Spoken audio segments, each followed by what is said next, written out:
I've been waiting for an Avengers movie, both specifically about the Avengers and a continuity-driven superhero team-up movie more generally, for about as long as I can remember. So about 28 years, give or take. And in a little under 2 weeks, I finally get to see one.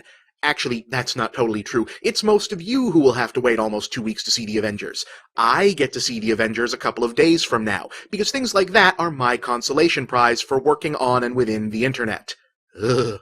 Which means this will be the last time I can look at the broad overview of what the Avengers, both as a movie and an unprecedented multi-film movie production undertaking, means for the popular culture with an objectivity uncluttered by whether or not I liked the movie. Of course, some critics already have seen it, and thus far the reviews are trending overwhelmingly positive. According to some kind of Fandango poll, it's even the most anticipated movie of the entire summer. Yes, even ahead of the Batman movie. So it's almost a foregone conclusion that barring some unforeseen calamity, the Avengers is going to make a massive impact on the box office and on the immediate culture. And if so, it's going to be seen not only as a success in its own right, but a validation of the unique, never-before-attempted production scheme by Marvel Studios that brought us here in the first place.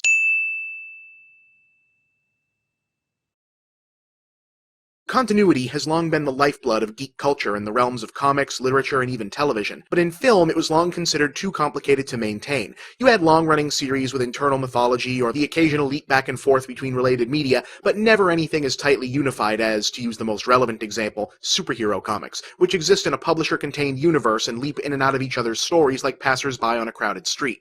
This had been one of the main reasons why so many characters from such stories arrived on movie screens feeling more than a little watered down, forced to jettison or explain away some of their more offbeat conceits born of originating in sprawling genre-integrated worlds. But the Avengers could very well change all of that, by officially uniting four, so far, different movie franchises that have already been peeking over one another's fences. It could permanently brand the shared universe concept into audiences' heads as something commonplace and even expected of the genre, much the same way it is in comics. In a way, maybe it had to wait this long. The modern world of on-demand, mashed-up mass multimedia, where release windows are shrinking and films, TV, books, music, etc. are able to exist simultaneously within the same instantaneous distribution systems, is a world where it's easy for one piece of entertainment to bleed into another that you might as well just start making it official. If Captain America and the Hulk are already in the same basic genre and next to one another in your iTunes folder, why shouldn't they also just be in the same movie? That in and of itself is an exciting prospect, as it opens up all manner of possibilities once thought largely unfilmable, though it also has its share of red flags.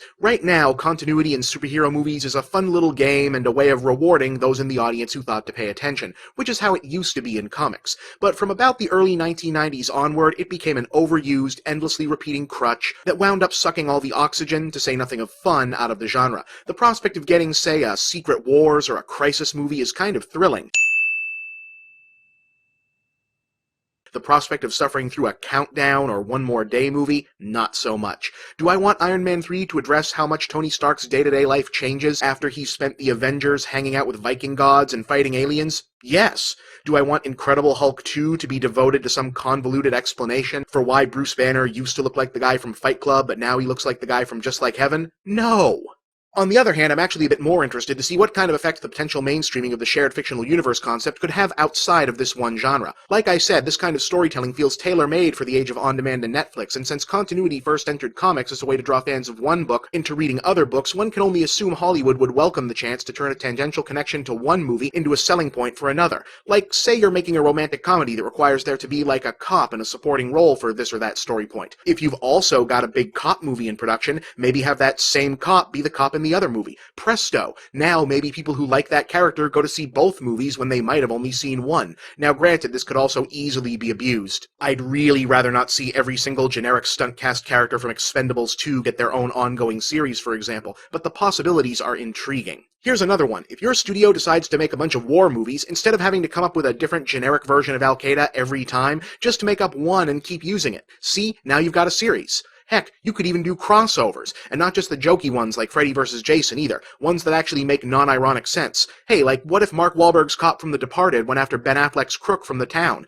I mean, those two guys have to make a Boston crime movie together at some point. It might as well be that one. Oh, wait, I got it. Steven Spielberg is going to do a new version of the Ten Commandments. Did you hear that? Yeah, apparently he's going to do that at some point. Well, think about this. What if at the end, when the Israelites make the Ark, it's the same Ark from Raiders? Yeah, suddenly it's not just a Moses movie, it's a prequel to Indiana Jones. You can even cue up that John Williams opening the Ark music and everything. How awesome would that be, right? Right? Anybody? Just me? Alright, my point is, however good or not good the Avengers turns out to be, it could very well be bigger than the sum of its parts. It might not just be a movie, it might be the future, for better or for worse. I'm Bob, and that's the big picture.